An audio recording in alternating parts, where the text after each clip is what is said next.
Hola, un saludo a todos. Hoy voy a hablar de un tema que ya he hablado en otra ocasión, que es el tema de la impedancia, en este caso en bobinas y condensadores. ¿Ok? Y lo voy a hacer de una manera un poco más práctica que en el último video que hablé sobre ello, que se los dejo en las tarjeticas por si quieren saber un poco más de la parte teórica. De todas maneras voy a hacer un resumen de lo que es un poco la teoría para que estemos un poco más frescos y la idea es que se entienda un poco el concepto en general y cómo nos afecta eso, por ejemplo, bobinas en condensadores, viéndolo en un osciloscopio. Vamos a ver cómo varía esa impedancia en un condensador y una frecuencia de manera real. Bueno, en un caso ideal, la impedancia tiene dos partes. Una parte es la parte resistiva, ¿ok? Y en la otra es la parte reactiva, que es la que tienen las bobinas y los condensadores. Una resistencia ideal solo tiene una parte resistiva. En los casos reales no es así. Pero bueno, vamos a suponer el real en este momento.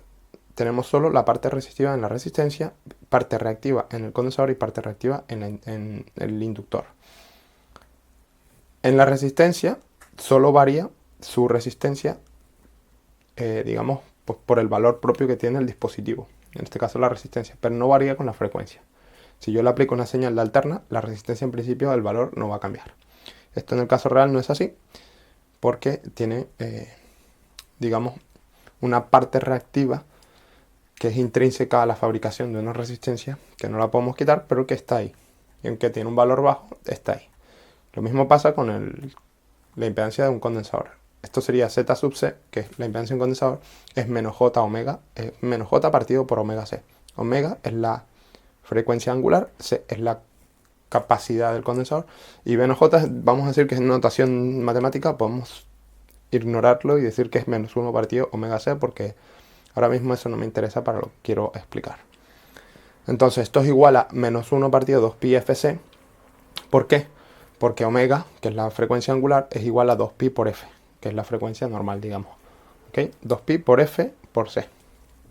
Por lo tanto, si yo voy aumentando la frecuencia, esta impedancia del condensador va bajando. ¿Por qué? Porque si yo divido 1 partido por un número que cada vez se hace más grande, pues esto va a tender a cero. Por lo tanto, tiende a cero a medida que la frecuencia aumenta. Por eso que decimos que el condensador, cuando la frecuencia es cero, es decir, en continua, si multiplicamos todo por cero abajo, nos queda que es 1, que es, digamos, la máxima.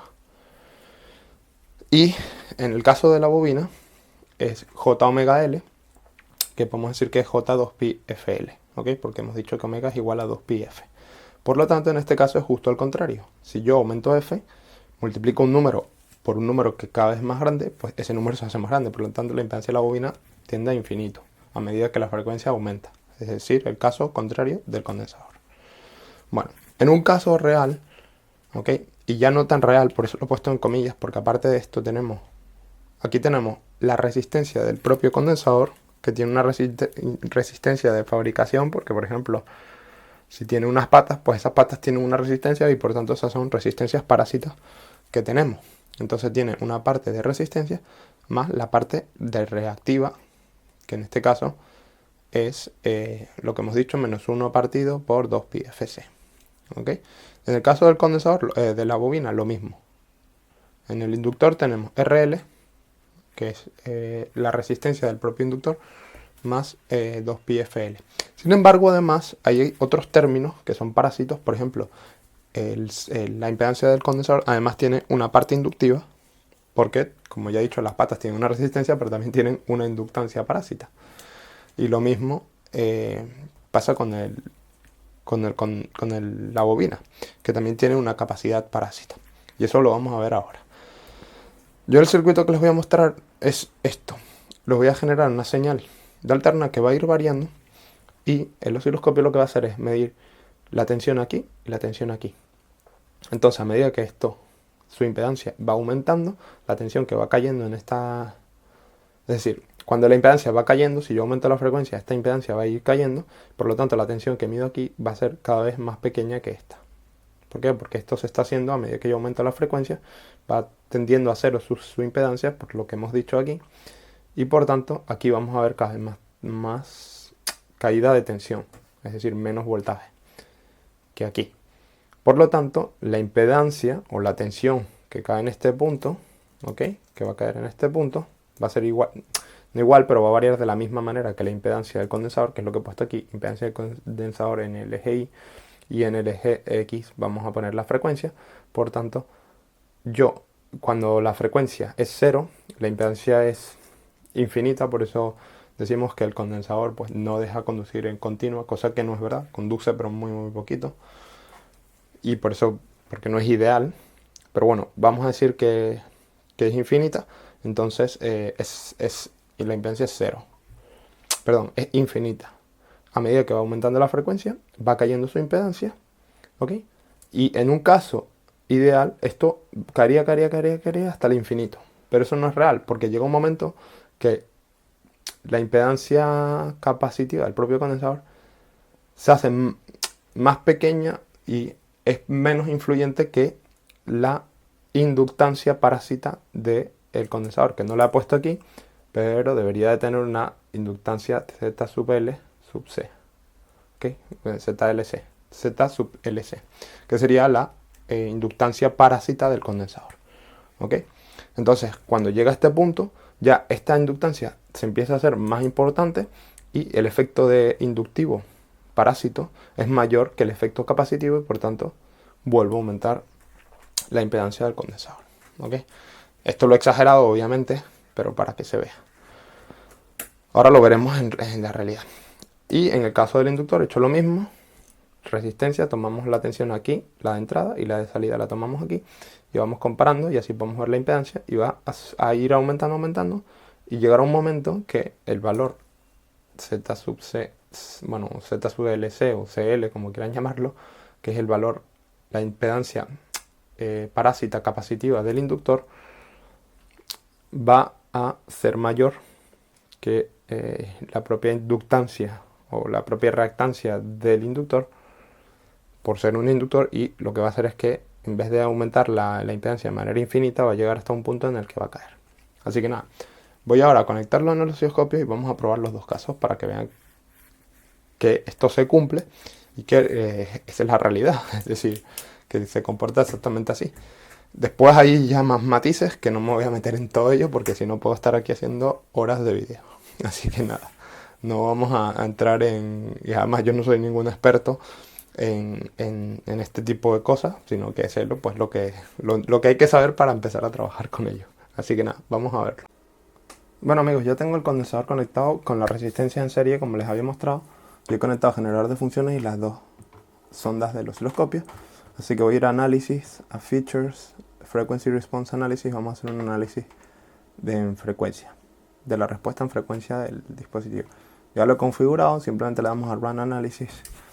Ok. Y lo que está haciendo es generando una señal.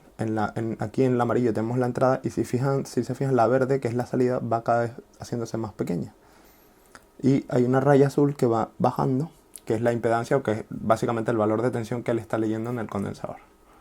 Y aunque parezca que está más grande es porque él está cambiando, digamos, ahí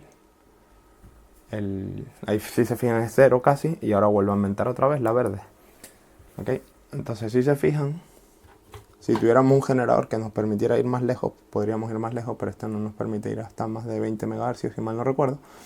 Pero bueno, como pueden ver, la línea azul, olvídense de la roja por ahora, porque la roja es la fase, ¿ok? Es como varía la fase.